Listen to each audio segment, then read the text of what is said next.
the process will pick it up. If you have it on speaker view.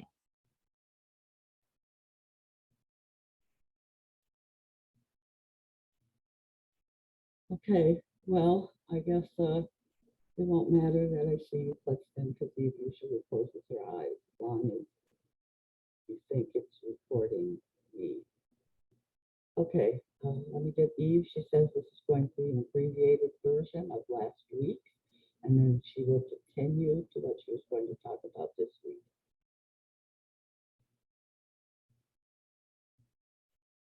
Yes.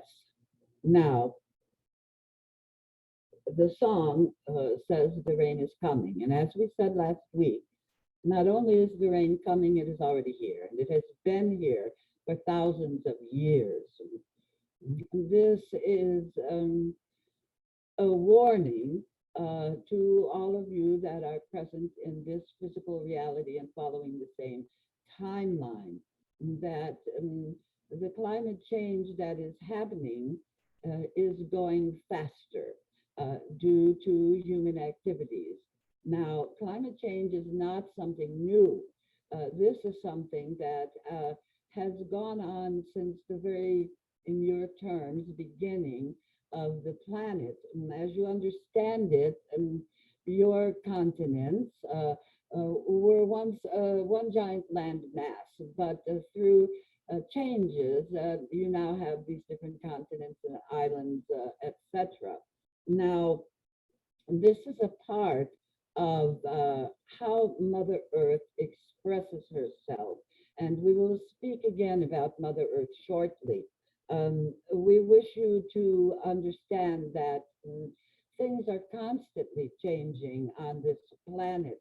Now, just last week, as we were speaking, there was a great storm that affected Puerto Rico, and a good 2/3 or more of the island was swamped by this storm. Now, when this happens, tsunamis, giant storms, melting of the polar ice caps, everything like this, when this happens, the land masses are affected. Sometimes they are simply eroded away to a small degree on their coastline. Sometimes they are completely covered over with water and they disappear. Sometimes volcanoes rise up, new islands rise up. In any case, you see there's always constantly a change. You will never be able to say, oh, 5,000 years in the past, the Earth looked exactly the same as it will look 5,000 years in the future. No, that does not happen because the climate is constantly changing. Now, what is happening at the current time has to do with several things. First of all, you have the human effect on the climate, where the Earth is warming, and it has, even in the last 100 years, warmed by a full degree or more. So you have this. Then you have the fact that you are covering much of the Earth. You are covering it with asphalt and concrete and etc., putting up large buildings. Factories are sending great amounts of gases that are not conducive to humans into the atmosphere. And this will affect everyone, you see. Now, we spoke also of Mother Earth being alive, and we wish to emphasize this once again. Mother Earth is not simply the dirt under your feet, the oil that you extract from her. She is much more. She is an entity in and of herself. And just as humans and, well, everything is made up of layers. You are not simply one human being, as you understand that. You have many cells, you have bacteria living in you, you have alternate selves or parallel selves. There is always more. You have your soul, if you will. There is always more to you than just one thing. And so this is also true of Mother Earth. You see, she is herself, as you recognize her. In addition, she is herself plus the animals, the humans, the plants that live upon her.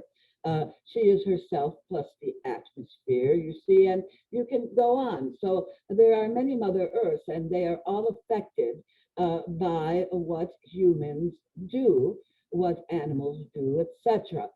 So we wish you to keep this in mind when you think about climate change. You must think about what you are doing to Mother Earth. Now, as we said before, Mother Earth goes through, the closest analogy we can make is to say moods. Yes, she has moods. So there may be times when everything appears to be quite placid, that there does not seem to be much in the way of destruction or storms or whatever. And then there are times when she seems to be very upset, and there seems to be great storms going on, lots of activity. So we wish you to understand that in and of herself, she will go through changes, just as you go through changes.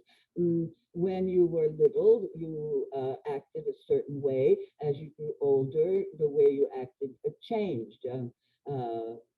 As your hormones changed, your activity changes. But you and everything else on this earth is driven by the desire to create, and the desire to reproduce, and the desire to keep its species on this planet.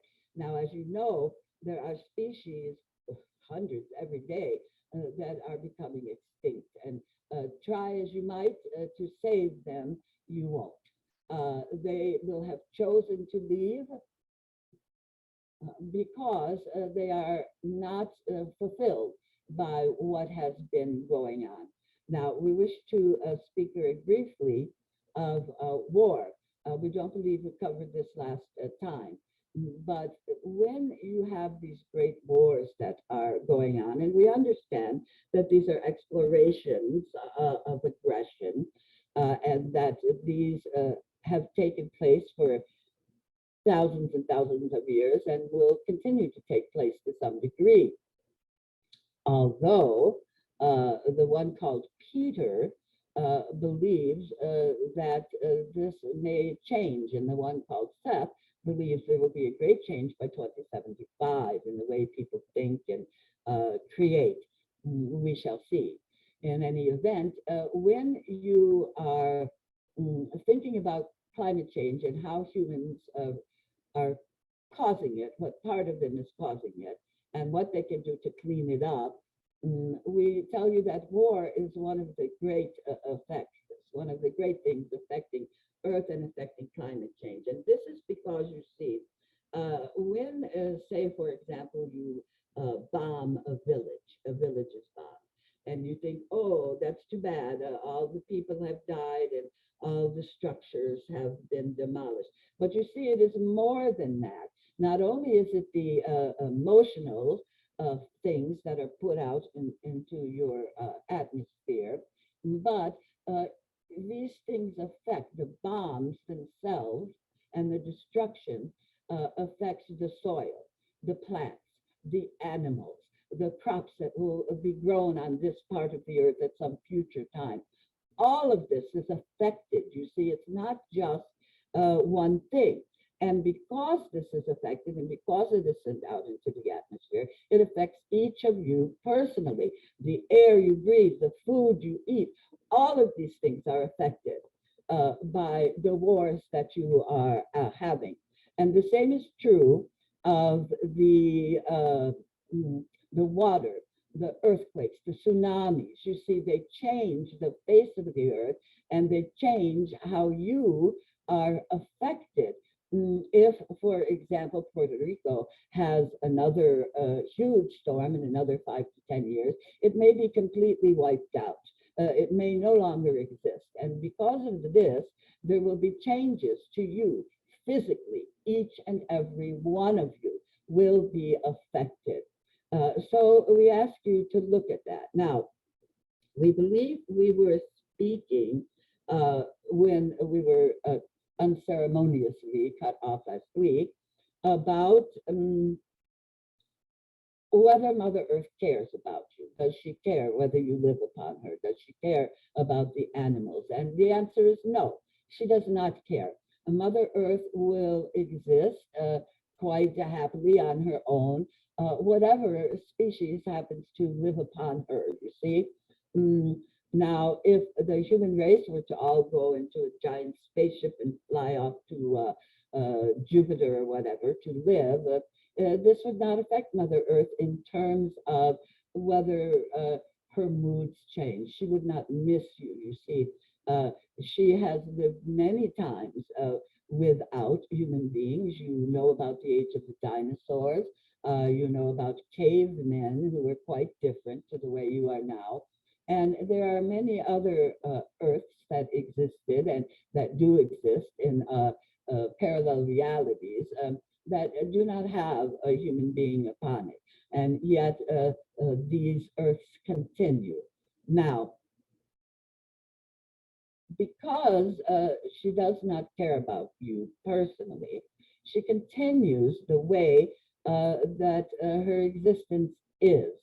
So, because now things have been escalated, the climate change is happening faster.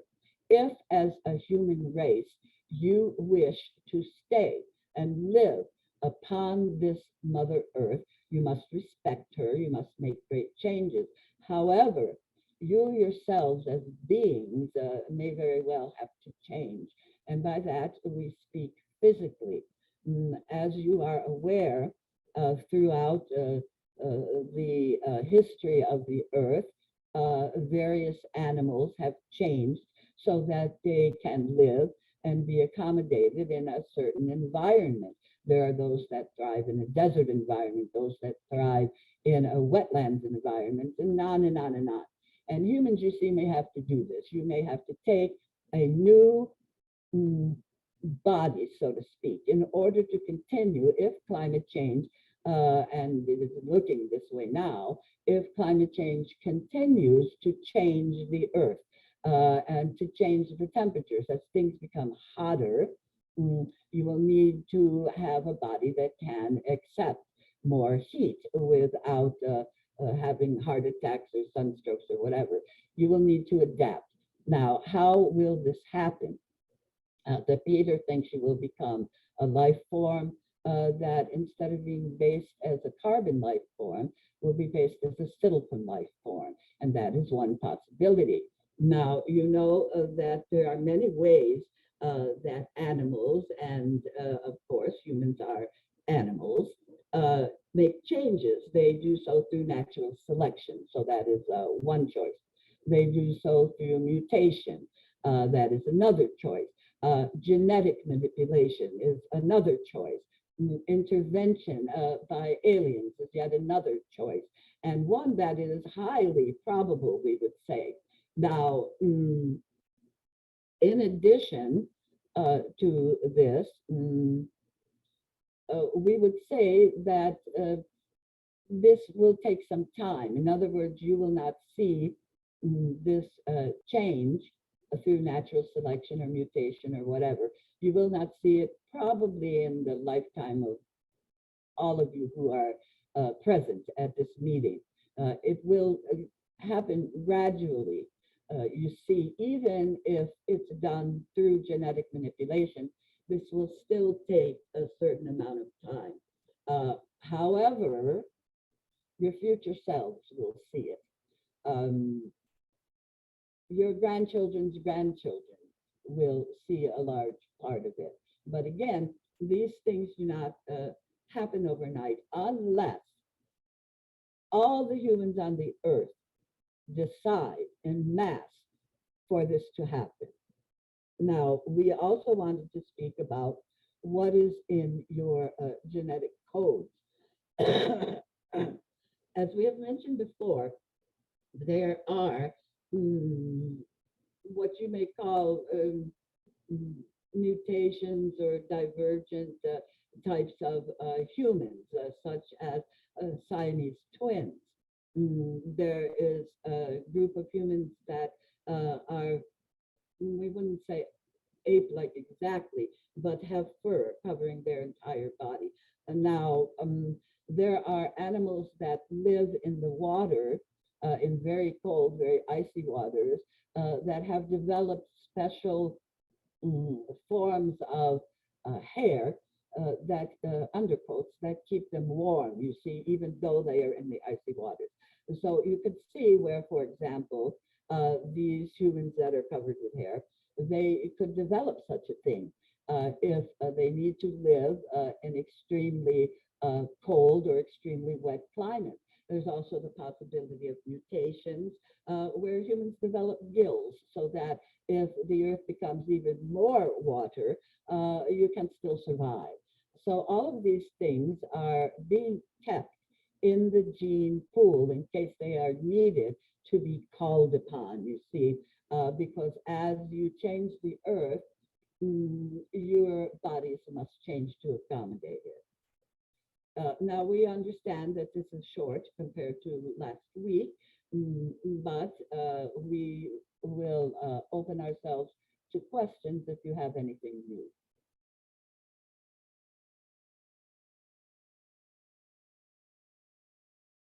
Does anyone have any questions?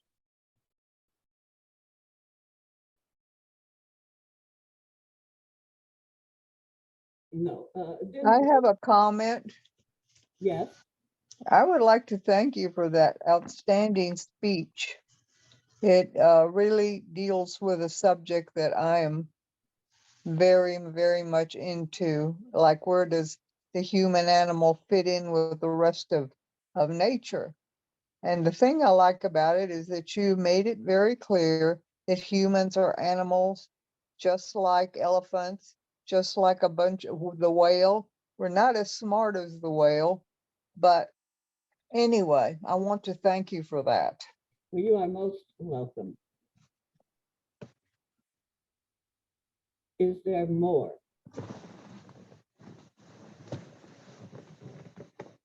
No. If there is no more, then we assume most of your questions were answered last week. And we are happy to come back again should you request it. And we will take our leave. We are complete.